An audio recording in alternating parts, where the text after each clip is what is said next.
दोस्तों, एक ऐसा भी दौर था जब रफ़ी साहब एक तरफा चल रहे थे। हर कोई म्यूजिक डायरेक्टर रफ़ी साहब से प्लेबैक करवाना चाहता था। रफ़ी साहब को गंवाने के लिए मुंह मांगी कीमत देने को म्यूजिक डायरेक्टर तैयार रहते थे।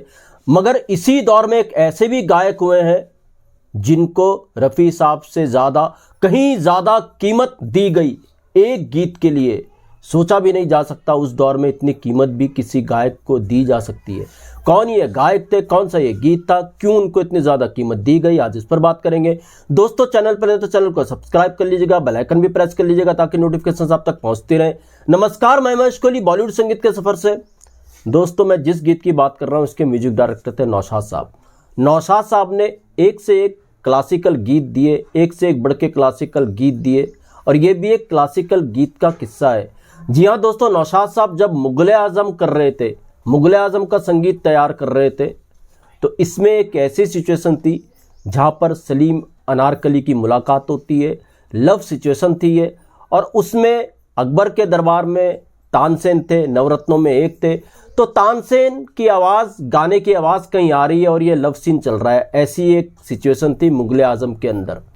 तो नौशाद साहब को इस सिचुएशन के लिए जो तानसेन की आवाज़ चाहिए थी, उसमें एक अलग गायक चाहिए था।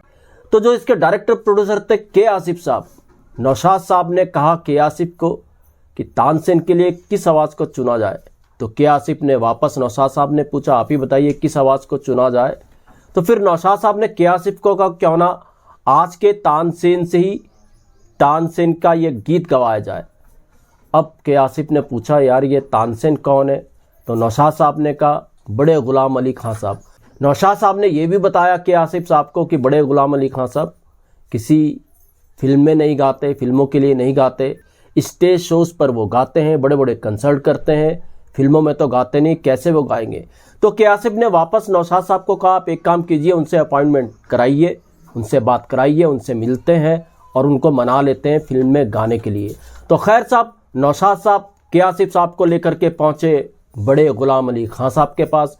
बड़े गुलाम अली खां साहब ने जब नौशाद साहब को देखा, उन्होंने पूछा, बेटा कैसे आना हुआ?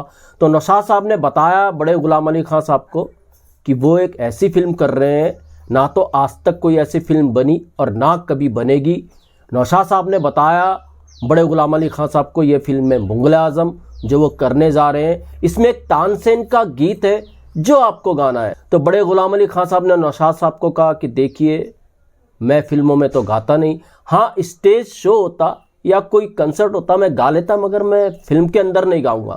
तो के आसिफ साहब जो उसके डायरेक्टर प्रोड्यूसर थे, वो नौशाद साहब के साथ थे। उन्होंने छूटते ही, सिगरेट उनके हाथ में थी, सिगरेट पी रहे थे, कश लेते हुए, ऐश छटकते हुए, उन्होंने सीधा बड़े गुलाम अली खां साहब को कहा कि नहीं नहीं, आपको इस फिल्म में गाना ही पड़ेगा। अब बड़े गुलाम अली खां साहब ने देखा, नौशाद साहब से पूछा, यार ये इंसान कौन है जो ऐसा कह रहा है? तो बड़े गुलाम अली खां साहब ने कहा कि देखो, मैं किसी फिल्म में नहीं गाता, मैं स्टेज शोज़ ही में गाता हूँ, तो मैं ये गीत नहीं गाऊंगा। तो फिर बड़े गुलाम अली खां साहब ने पूछा फिर नौशाद साहब को, ये हैं कौन? तो नौशाद साहब ने बताया, इस फिल्म के डायरेक्टर प्रोड्यूसर। तो बड़े गुलाम अली खां साहब ने बिल्कुल मना कर दिया, वो फिल्मों में नहीं गाएंगे। तो फिर के आसिफ साहब ने वापस बड़े गुलाम अली खां साहब को कहा कि देखो, एक काम करते हैं। तो के आसिफ साहब ने बड़े गुलाम अली खां साहब को कहा कि देखो, आपको फिल्म में गाना ही पड़ेगा, कीमत आपकी जो आप चाहें वो कीमत आपको दे दी जाएगी। अब बड़े गुलाम अली खां साहब को बड़ा गुस्सा है, अरे कौन इंसान है जो मुझे ऐसा कह रहा है कि आप फिल्मों में गाइए। तो वो फिर नौशाद साहब को बाहर ले गए, नौशाद साहब को बालकनी में ले गए। नौशाद साहब को उन्होंने कहा, यार ये तो मुझसे ज़बरदस्ती कर रहा है, क्यों ना मैं कुछ ऐसा करूँ कि ये खुद ही भाग जाए। तो नौशाद साहब ने बड़े गुलाम अली खां साहब को कहा कि नहीं नहीं, ऐसा मत कीजिए साहब, अगर आप ऐसा करेंगे तो मेरा ही नुकसान होगा। तो बड़े गुलाम अली खां साहब ने कहा नौशाद साहब को, आपका कैसा नुकसान होगा? तो फिर कहा नौशाद साहब ने कि देखिए, मुझे बहुत बड़ा नुकसान होगा, अगर आप गाएंगे तो मेरी इज्जत बढ़ जाएगी।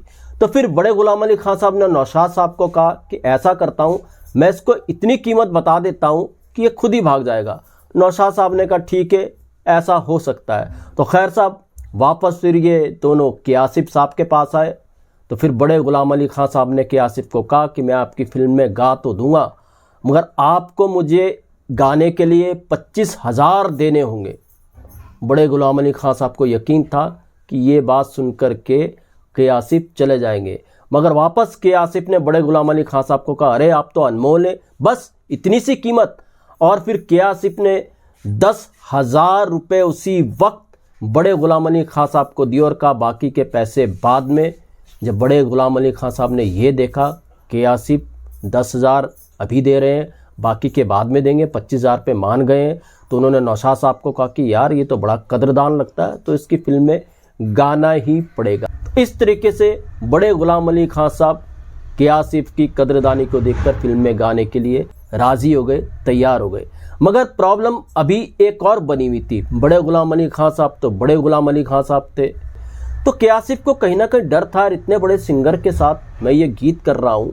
तो के आसिफ की जो ये सिचुएशन थी, बड़ी कूल सिचुएशन थी, लव सीन था, और ये बड़ा ही सेंसिटिव लव सीन था दिलीप कुमार और मधुबाला जी का। तो के आसिफ ने समझाया नौशाद साहब को, देखो लव सीन ऐसा है यार, फिल्म के अंदर आधी रात के बाद नायक नायिका मिल रहे हैं, मुलाकात हो रही और तानसेन गा रहे हैं। बड़े गुलाम अली खान साहब की तो लंबी ताने खुल के गाते हैं।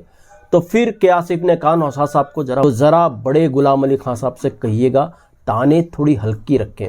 नौशाद साहब ने बताया बड़े गुलाम अली खान साहब को, आपको ऐसी ताने रखनी है इस गीत के अंदर। तो फिर बड़े गुलाम अली खान साहब ने कहा नहीं, फिर मैं गाना पहले रिकॉर्ड नहीं करूँगा, मुझे वो सीन दिखाओ सबसे पहले। तो खैर साहब, सीन शूट हो चुका था। इस सीन के अंदर कोई डायलॉग था नहीं, सिर्फ तानसेन का गीत आना था, जिसको बड़े गुलाम अली खान साहब ने गाना था। वो इसको गाने के लिए राजी भी हो गए। ये गीत था प्रेम जोगन बन के।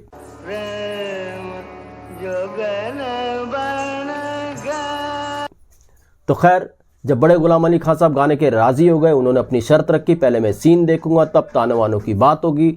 फिर इस फिल्म का जो वो सीन था उसका एक लूप निकाला गया। पहले बड़े गुलाम अली खान साहब को दिखाया गया, उसके बाद फिर ये गाना रिकॉर्ड हुआ प्रेम जोगन बन के।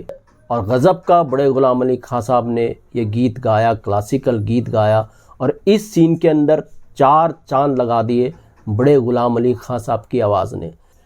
मुग़ल आज़म के अंदर जो सबसे ज़्यादा मेहनत हुई हर गीत पे हुई, एक तो इस गीत के सीन पे हुई, मगर जिस गीत के रिकॉर्डिंग पे सबसे ज़्यादा मेहनत हुई मुग़ल आज़म का, वो गीत था रफ़ी साहब का था, जिंदाबाद जिंदाबाद ए मोहब्बत जिंदाबाद।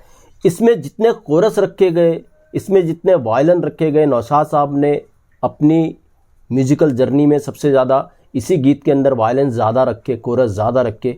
ये खासियत थी इस गीत की, जिंदाबाद जिंदाबाद की। मगर दूसरी तरफ इस दौर में रफ़ी साहब जैसे, लता जी जैसे सिंगर 500 से 1000 रुपये तक पेमेंट लेती थी एक गीत गाने के लिए। इसी दौर में बड़े गुलाम अली खान साहब ने 25,000 लिए, जो कि उस दौर की बहुत बड़ी रकम थी। आप सोच लीजिए 1960 में मुग़ल आज़म आई थी, और ये किस्सा उससे पहले का है जब उसके गीतों पर काम चल रहा था। तो ऐसे भी किस्से में दोस्तों, ये था एक नायाब गीत का नायाब किस्सा। ऐसे किस्से मैं आपके लिए लेकर के आता रहूँगा। महेश कोहली को दीजिएगा इजाज़त। Good bye, good luck and take care.